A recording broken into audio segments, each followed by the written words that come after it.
Committee की जो मुलाकात है, हुकूमत किस हद तक कोशिश है कि बैठक दोबारा हो जाए और बातचीत आगे बढ़े? बिस्मिल्लाहिर्रहमानिर्रहीम। बहुत शुक्रिया जावेद भाई। देखिए, हुकूमत सिर्फ कोशा नहीं है बल्कि हुकूमत की नीयत भी अच्छी है, सीना भी बड़ा है, सोच भी बड़ी है, दिल भी बड़ा है। मुज़ाकरात की मेज़ जो है वो सिर्फ सजाई नहीं है, हम उसको आबाद भी रखना चाहते हैं। हम और चाहते ये हैं कि वहाँ पर जो चीज़ें हैं वो डिस्कस हो, और सिर्फ डिस्कस भी ना हो, उसका कोई मंतकी फैसला भी, उसका कोई अंजाम तक भी पहुँचे। मुल्क में पोलराइजेशन ख़त्म हो, पॉलिटिकल इंस्टेबिलिटी ख़त्म हो, और पीटीआई को एक मौका भी फराहम कर रहे हैं कि मेन स्ट्रीम में आए। पीटीआई भी तन्हाई का शिकार हो गई थी, कोई मेन स्ट्रीम की पार्टी इनके साथ नहीं बैठी, कोई इनके साथ बैठने वाला नहीं रहा, बल्कि मेरे ख्याल में कुछ इनके अपने तर्ज तकल्लुम से इस तरह हालात में ये चले गए कि इनके साथ कोई बैठता भी नहीं है। तो हम चाहते ये हैं, आप बैठ गए हैं ना? हम बैठ भी गए और हम इंशाल्लाह इनके साथ जहाँ तक मुमकिन हुआ हम कोशिश करेंगे कि मुज़ाकरात कामयाब भी हों।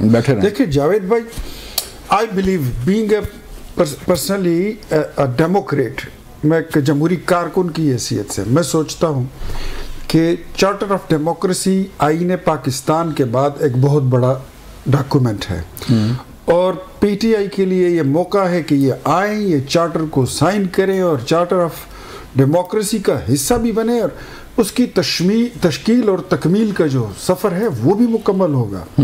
ये चीज़ें ख़त्म हो कि ये सारे के सारे चोर हैं, मैं ठीक हूँ, ये सारे के सारे गलत लोग हैं, मैं दुरुस्त हूँ, एक मैं ही जामिया का खतीब हूँ, इस तरह नहीं होता।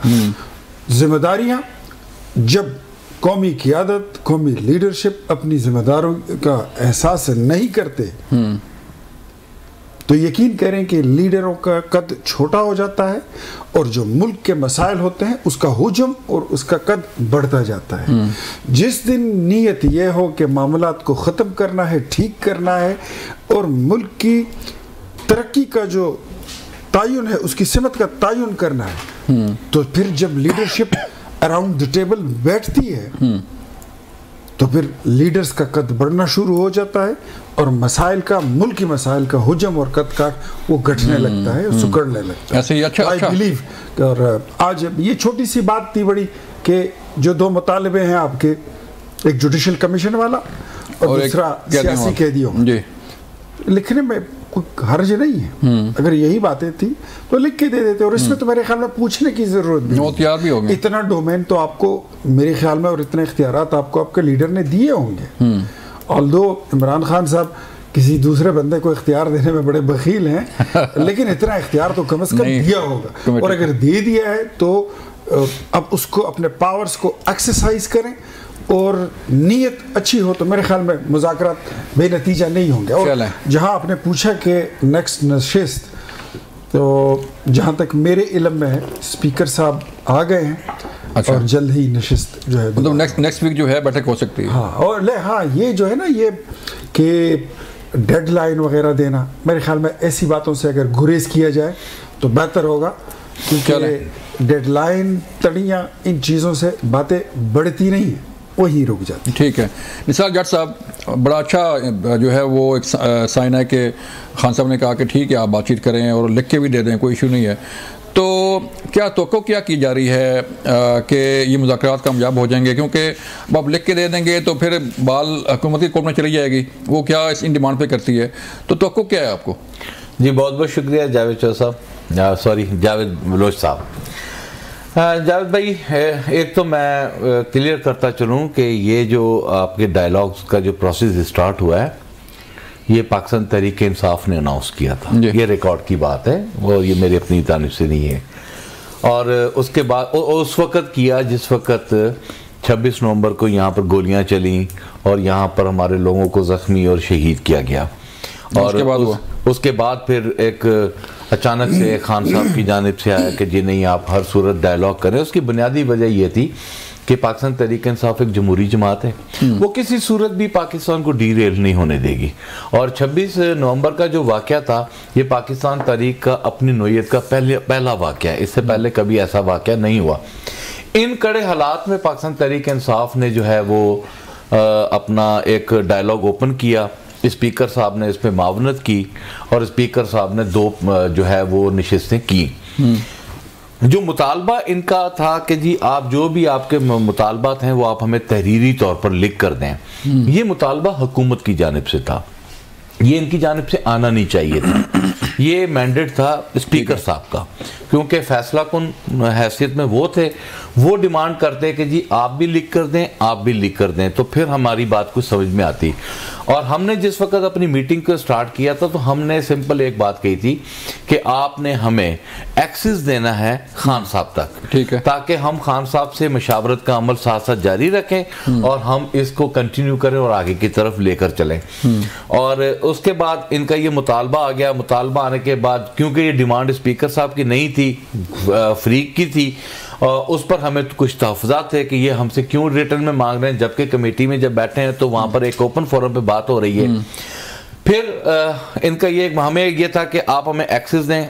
आज भी जो खान साहब को मुलाकात ना करने की जो बुनियादी वजह बनी है, आज ये था कि हमारी जो कमेटी है वो जाके मिलेगी। तो हमने सबको कहा था कि जी आप लोगों ने नहीं जाना, कमेटी ने जाना है, कमेटी जाके जो है वो डिटेल डिस्कस करके आएगी इन मुज़ाकरात के हवाले से।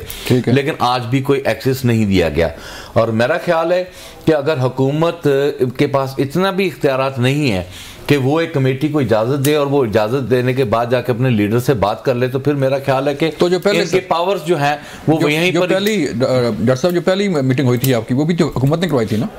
उसमें बाज़ाब्ता कोई मीटिंग नहीं अरेंज हुई साहब, अपना जावेद भाई। उसमें सिंपल जो हियरिंग के दरमियान जो मीटिंग्स होती हैं, बैरिस्टर गौर और हमारे सीनियर जो जाते हैं उन्होंने वो बात की थी। उसमें जो सर्टेन टाइम हमें मिलता है, हमने वो बात हमने इन्हें रिक्वेस्ट की थी कि आप हमें ऐसा मौका फराहम करें कि हम आज़ादाना हैसियत में अपने लीडर से बहुत सारी बातें हम पब्लिकली नहीं कर सकते, लिहाजा हमने अंदर बैठकर उनके साथ करनी है। ये देखें, ये जो निशिस्त है, अगर तो हुकूमत ये समझती है कि इनको महदूद करना है कि 2 लाइनों में लेकर आना है, 3 लाइनों में लेकर आना है, तो हम उसके ऊपर बहस कर लें। हमारा जबकि मौक़िफ़ ये है कि अगर आपने पाकिस्तान में पॉलिटिकल स्टेबिलिटी लेकर आनी है तो फिर आपको बहुत आज़ादाना माहौल। सर क्या मतलब इसका? आज़ादाना माहौल में मुलाकात होनी चाहिए। देखें मेरी बात सुने, मैं बताता हूँ, जो वहाँ पे खान साहब से जब बात करनी होती है, खान साहब वहाँ पर खड़े होते हैं, यहाँ से चीख कर बात करना पड़ती है, साफ़ी हज़रात को भी और हम लोगों को भी। कोई ऐसा जगह नहीं है कि जहाँ पर बैठकर खान साहब के साथ इन डिटेल बात कर ली जाए। और दूसरा, उमर अयूब साहब ने बिल्कुल क्लियर कट में कहा कि जी ऐसे कुछ सर्चेस हमें नहीं चाहिए कि जो सर पे बैठे हों और हमारी बातें रिकॉर्ड हो रही हों, ऐसा कुछ नहीं चलेगा। हमें आप आज़ादाना हैसियत में लीडरशिप से बात करने दें, हम उनसे जाकर खुल के बात करें, बाहर के हालात उनके सामने रखें, पार्लियामेंट के हालात उनके सामने रखें, और हम चाहते हैं कि इसकी कंटिन्यूटी और आगे की तरफ चलें। तो मेरा ख्याल है कि ये इस वक्त हुकूमत के पास एक गोल्डन चांस है, बड़ा सुनहरी मौका है कि वो ज़रूर इसे अवेल करें। ये पाकिस्तान की सुपरमेसी का मामला है, पाकिस्तान के जो हालात हैं वो आप आम पब्लिक में जाएं, आप इस्लामाबाद से निकल के ज़रा आगे की तरफ जाएं, आपको लोग बताएंगे आपका लेबर तबाही के दाने पे, आपकी इंडस्ट्री तबाही के दाने पे, आपकी छोटी इंडस्ट्री तबाही के दाने पे, आपका एग्रीकल्चर और तबाही के दाने पे, आपकी गवर्नेंस पे इतने सवाल हैं कि अगर मैं करने पर आऊं तो यकीन करें टाइम कम पड़ जाएगा। तो लिहाजा ये सारी चीजों के बावजूद हम ऑपोजिशन में बैठकर गवर्नमेंट को अपॉर्चुनिटी अब दे रहे हैं, तो ये राइट बनता है गवर्नमेंट का कि वो एक के बजाय 2 स्टेप डाउन जाएं, स्टेप डाउन जाके इस अपॉर्चुनिटी को अवेल करें। और अगर अब भी वो इसी तरह नुक्ताचीनी और ये इस तरह की तंजिया बातें करना और हमें हारा हुआ साबित करना, ये मेरा ख्याल है कि गैर मुनासिब रवैया है। कोई जमातें हारती नहीं होती, कोई जमातों का ऐसा नहीं होता, ये वक्त आने पे पता चलता है। वही बात है, हुकूमत जो है खुद तो बेचारी मांगे तांगे की बैठी हुई है, उनके पल्ले वैसे ही कुछ नहीं है। आगे से उन्होंने जो टारगेट्स को जो अनाउंस किए हैं, वो टारगेट तो आपकी पाकिस्तान में पॉलिटिकल स्टेबिलिटी के बगैर आ ही नहीं सकते। ऐसे ही मुज़ाकरात इसलिए हो रहे हैं जज साहब, मुझे लेनी है ब्रेक यहाँ पे, और फिर वही बात होगी कि इन मुज़ाकरात का फ़ायदा तभी होगा कि जब मुल्क में सियासी इस्तेहकाम आएगा। मिलते हैं ब्रेक।